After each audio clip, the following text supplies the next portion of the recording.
Welcome to my YouTube channel. In this session, we are going to discuss about the first lesson in the 10th semester syllabus. Let us get into the topic. First lesson in our syllabus is laws of motion. I am going to teach in both Tamil and as well as in English.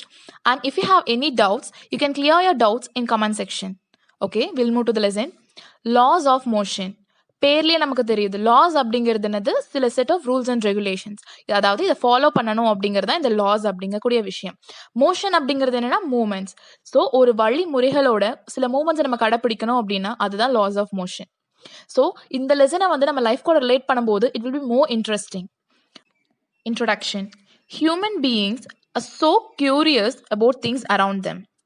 Things around us are related to one another. Some bodies are at rest and some are in motion. Rest and motion are interrelated terms. அதாவது என்ன சொல்றாங்க அப்படின்னா human பீங்ஸை பிறந்த எல்லாருக்குமே வந்துட்டு நம்ம வாழ்க்கையில் அடுத்தது என்ன நடக்க போகுது, வாழ்க்கைன்னு கிடையாது, இந்த உலகத்தில் எப்படி வந்தோம், எப்படி இருக்கும் அப்படிங்கக்கூடிய ஒவ்வொரு விஷயமே தெரிஞ்சுக்கணும்னு மிகவும் ஆர்வமாக தான் இருக்கும். அதே போல இந்த உலகத்தில் இருக்க ஒவ்வொரு பொருளுமே இன்னொரு பொருளுக்கு டிபெண்ட்னு சொல்ல முடியாது, ரிலேட்டடாக தான் இருக்கும். இப்போ வந்துட்டு மேக்னெட் எப்படி மேக்னெட்ல இருந்து நேச்சர்ல இருந்து நம்ம எடுத்துக்கலாம். நேச்சர்ல எப்படி வண்டுல இருந்து இப்போ ஒரு ஃபிளாருக்கும் வண்டுக்குள்ள கனெக்ஷன், அதே போல சயின்ஸ்க்கு வந்துட்டு அப்படின்னா மெட்டல்ஸ்க்கும் மேக்னெட்டுக்குள்ள கனெக்ஷன். ஸோ ஒன்றுக்கு ஒன்று ரிலேட்டடாக தான் இருக்கும் அப்படிங்கிறதா முன்னாடி சொல்லியிருக்காங்க.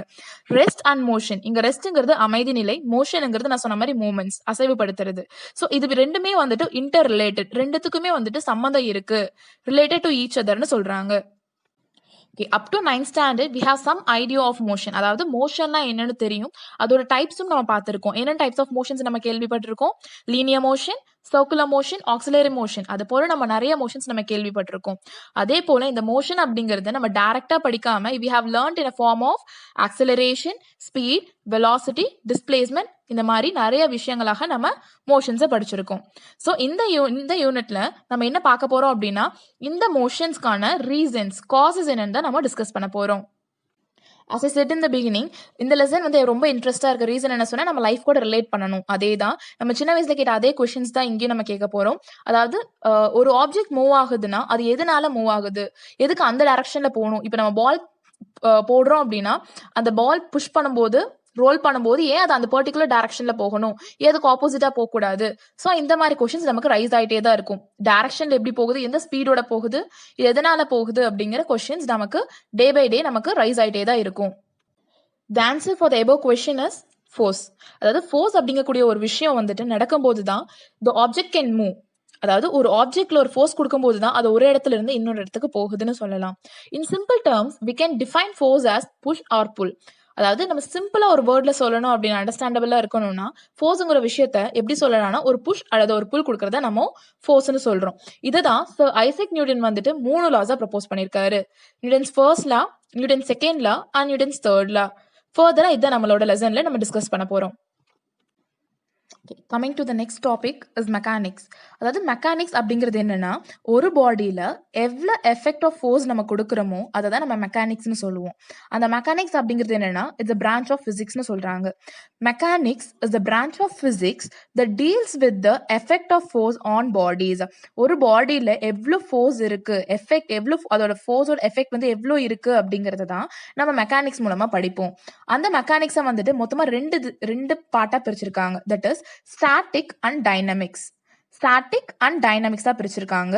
அண்ட் டைனமிக்ஸை வந்து ஃபர்தரா ரெண்டா பிரிச்சிருக்காங்க. என்னன்னா கைனமேட்டிக்ஸ், கைனெட்டிக்ஸ்னு பிரிக்கிறாங்க.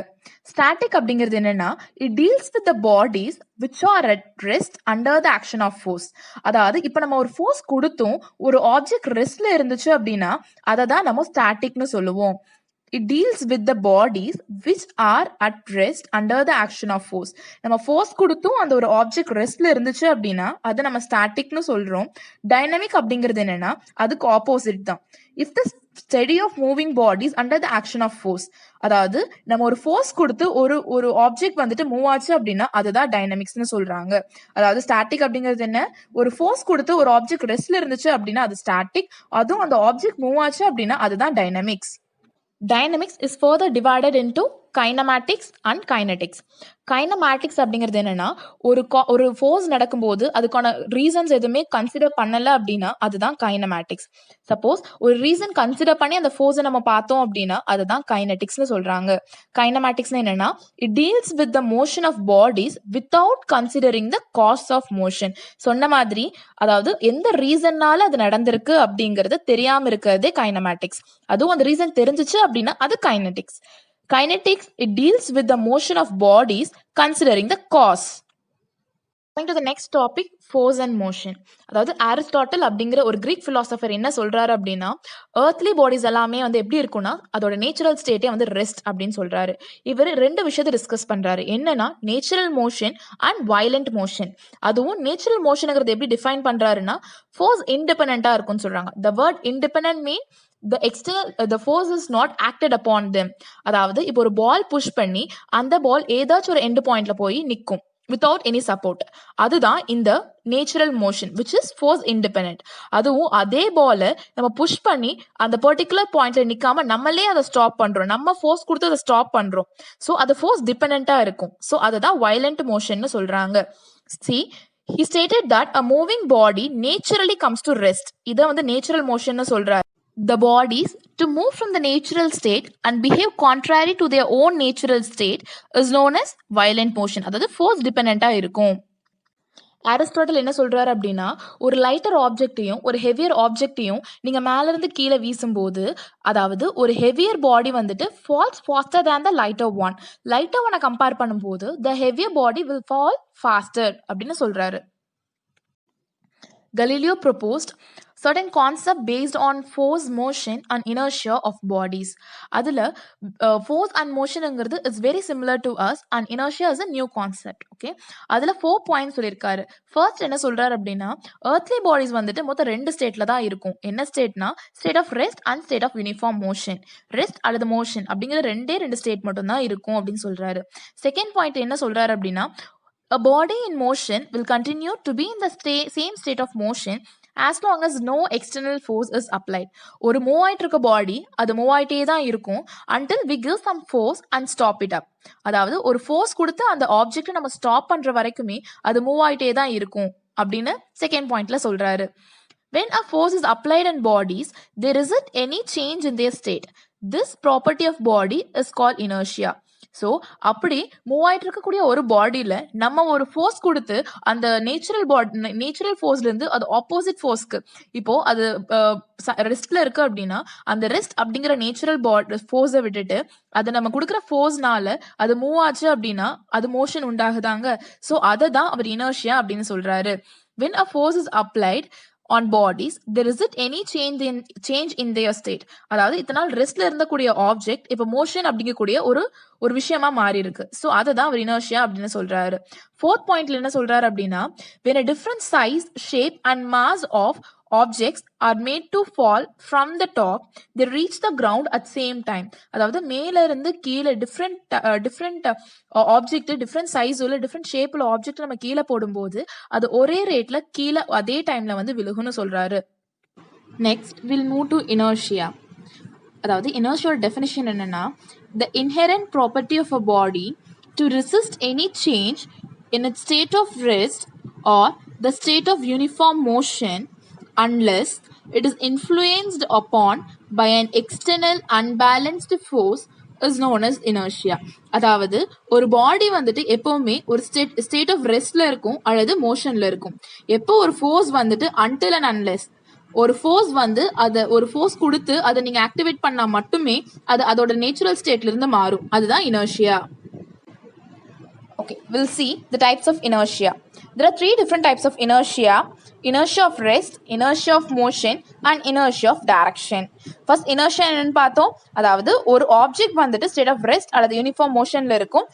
அது எப்பவுமே ஸ்டேபிளா இருக்கும். But until some external force acting upon them, ஒரு எக்ஸ்டர்னல் ஃபோர்ஸை கிரியேட் பண்ணி அதை ஆக்ட் பண்ணும்போது தான் அதோட நேச்சுரல் ஸ்டேட் மாறும்னு பார்த்தோம்.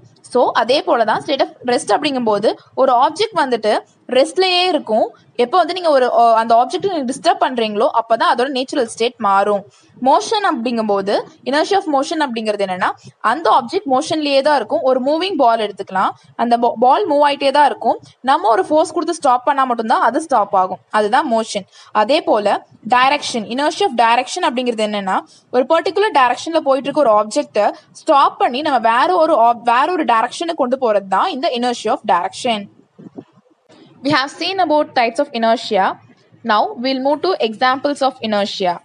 First we'll see inertia of motion oda example பார்க்கலாம்.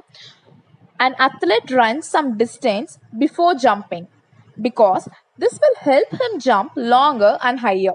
ஒரு அத்லெட் இப்போ லாங் ஜம்ப்லாம் பார்த்துட்டீங்க அப்படின்னா ஒரு அந்த ஸ்போர்ட்ஸ் பர்சன் வந்துட்டு டைரக்டாக அப்படியே ஜம்ப் பண்ண மாட்டாங்க. He'll run for some distance only then he is capable of jumping. அப்போதான் ஒரு ப்ராப்பர் ஹைட்டுக்கு போக முடியும். அதுதான் inertia of motion. Next inertia of direction. இப்போ நம்ம கார் டிரைவ் பண்ணும்போது கார் வளையும் போது அதே போல நம்மளும் அதே சைடுக்கு நம்ம வளைவோம் இல்லையா? So that is known as inertia of direction. When you make a sharp turn while driving a car, you tend to lean sidewards.